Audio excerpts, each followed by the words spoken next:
Hello everyone, it's me Uncle John. Today I am going to read S5 5057. Junie B Jones loves handsome Warren. Chapter 5. Hooray for princess clothes. The night at dinner, a great idea came in my head. It came during my macaroni. Hey, I just thought of it. I shouted. I just thought of how to get that handsome guy to love me. I stuffed in more macaroni. Hurry everybody, eat, eat. I'm just clearing my throat. We got to get to the mall before it closes. Just then, two macaronis fell out of my mouth and onto the floor, and my dog named Tickle ate them.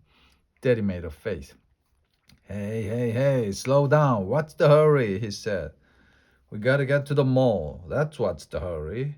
We have to buy me a princess dress, plus Osan needs some shoes with lightning. Mother and Daddy looked funny at me. That's how come I had to explain all about handsome Warren and how he loved Lucille's princess dress and how he loved the Gracie's fast shoes. So now I will get a princess dress, plus also I will get shoes with lightning. And then Warren will love me too. I wiped my mouth with my hand. Then I quick jumped down from my chair. Excuse me, please. Excuse me from the table, 'cause I'm all filled up. I ran down the hall and zoomed into the nursery. The nursery is where my baby brother named Ollie lives. You guys do the dishes. I hollered to my mother and daddy. I'll put Ollie's sweater on his head, 'cause that'll save us time, I think. I quick climbed into Ollie's crib. Then I tried to pull that baby's sweater on him. Only his giant head didn't fit through the hole. He waked up from his nap. Then he started to cry very loud. I heard loud feet running in the hall. Junie B Jones, what do you think you are doing?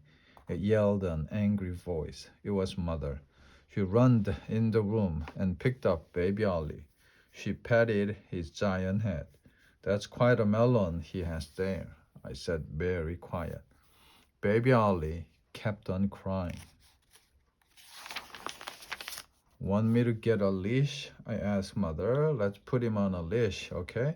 Because he's all jazzed up, I think. And so how will we even control him at the mall? Mother rolled her eyes way back in her head. We're not going to the mall, Junie B. We're not going anywhere. I stamped my foot. Yes, I said, we have to. We have to go to the mall to get my princess dress and my shoes with lightning. Or else that boy will not love me, I tell you. Mother closed her eyes and she did some deep breath. Her voice got softer. Okay, I want you to listen to me. And I want you to listen carefully, she said. You don't make friends by wearing new dresses or shoes with lightning. You make new friends by being fun to be with, and by being nice to people, and by caring about their feelings. She lifted me out of the crib. And honesty is important too, Junie B. You have to be honest with people, and that means that you can't pretend to be someone you're not. She smoothed my hair. You're not Lucille, Junie B, and you're not Grace either. You're just you. You're just Junie B Jones. And believe me, that's a big enough job for anyone. I did a sniffle, and also I did a snort and a swallow. Yeah, only I know I'm Junie B Jones. I said, I just want to be Junie B Jones in a princess dress. I put my head on her shoulder. Didn't you ever want a princess dress when you were a little girl? I asked. Oh, Mother, didn't you? Mother didn't answer. She was thinking it over probably. Just then I looked over her shoulder. I saw a new toy on baby Ollie's shelf. Hey, what's that, Mother? What's that on the shelf there? Is that a new teddy bear I see? I ran and pulled that guy down. Look, Mother. Look what this bear is wearing. It's a ribbon made out of rich red velvet, and that's exactly the kind of cloth I've been looking for. I took the bow off the teddy and I held it next to my hair. How do I look, huh, Mother? Do I look like a beautiful princess? Do I look gorgeous, huh? Do I? Just then I felt happy and sparkly inside. I quickly kissed Mother and zoomed out of the room, because maybe there was more princess clothes right in my very own house. Chapter 6, Speechless. The next day, the Grace saw me on the bus. The bus came all the way open. I smiled very gorgeous. I know why you're looking at me like that, Grace. I said, Mother said, when people saw me, they would be speechless. I fluffed my hair. Speechless is when your mouth can't speak. I explained that Grace pointed at my deck. What is that? Is that a dog collar you are wearing? She asked. She said. I laughed and laughed at her. You silly head, Grace. Don't you know anything? This is a lovely color of jewel. It's the kind of jewels that princesses wear. Only I didn't even know we had this gorgeous thing. I found it where mother keeps the dog food. Only I don't actually know why it got put why it got put there.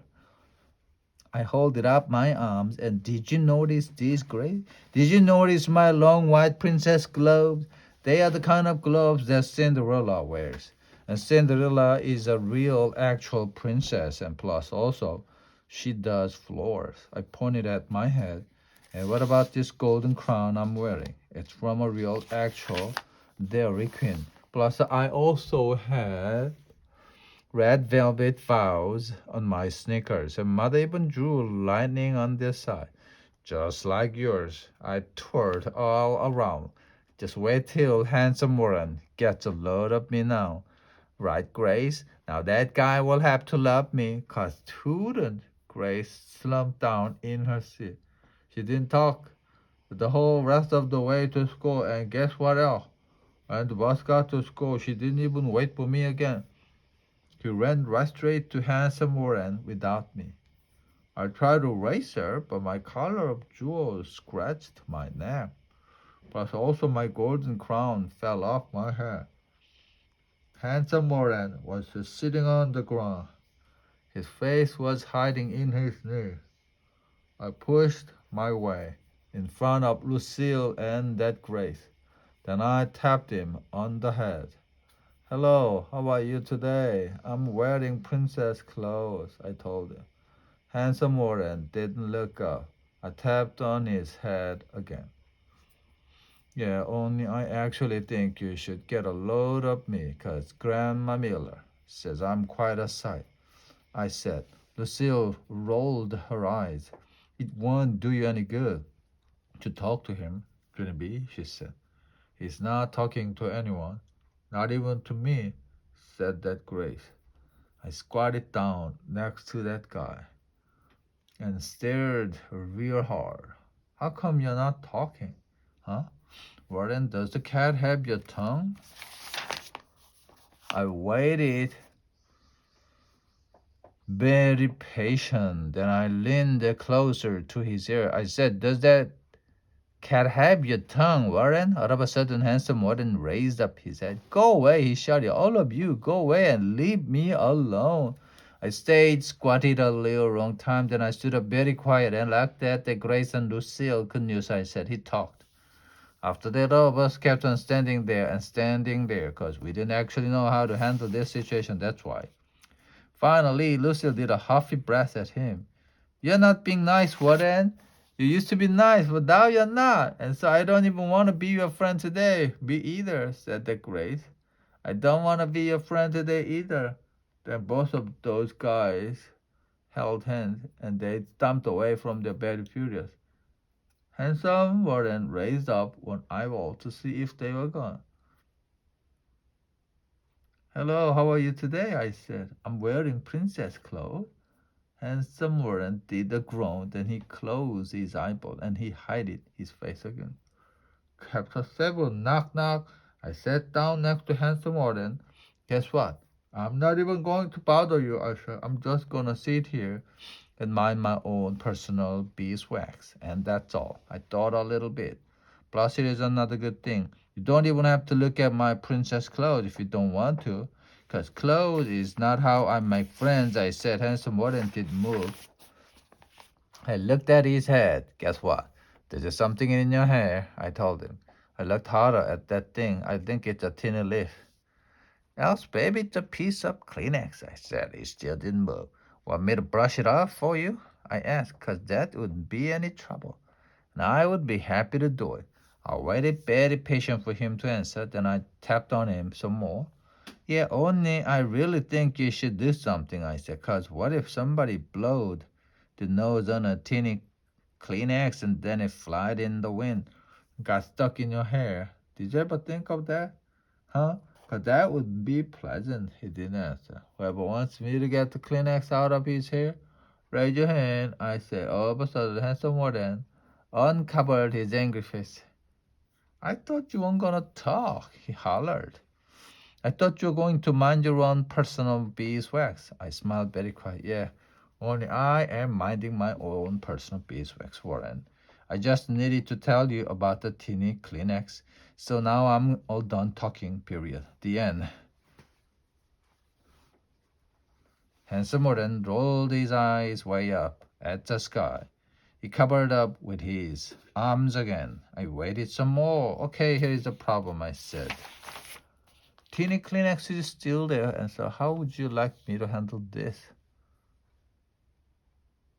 Stop it, he yelled. Stop talking to me. Why are you sitting here anyway? Why don't you just go with your stupid friends and leave me alone? 'Cause I'm being nice, that's why. Plus, also, I'm understanding your feelings. On account of mother said that. That's how I make friends. Handsome Warden did a grouchy face. I am not your friend, he said. I don't have any friends at this school. All my friends were at my other school. But then my dad made me move here, and now nothing is the same. I hate this place. I hate it. I hate it. Then he quick hid his head in his knees again, and he started to cry. He tried to be quiet. Onya still could hear him sniffling in there. It made me feel sad inside. I patted him, very gentle. Sorry, Warren. Sorry you feel bad. Sorry, sorry, I said real soft. Just then, a good idea popped in my head. Hey, Ido, maybe I can get you a band-aid. Would you like that, Warren? 'Cause sometimes band-aids make things better. What else? Here is another good idea. Maybe I could tickle you. Because tickling makes you laugh, right? So I would be glad to give it a try. I ziggled him. Wanna try on my golden crown? Warden, huh? Want to? 'Cause the golden crown makes you feel like $1,000,000. I took it off to give to him. He didn't take it. I put my golden crown on the ground. Then I took off my princess collar and my Cinderella robes, and I put them on the ground too. After that, I sat very still, and I listened to Warren being said. Finally, I did a sigh, and I tried my very last idea. Knock, knock, I said. Handsome Warren didn't answer. Knock, knock, I said a little bit louder. Then I kept on saying knock, knock until that guy got sick of it. All right, who's there? He grouched. Hatch, I said. Hatch who? Said Handsome Warren. Ha ha, made you sneeze. Get it, Warren? Get it? You said Hatch who? Do you get it? Knock, knock, I said again.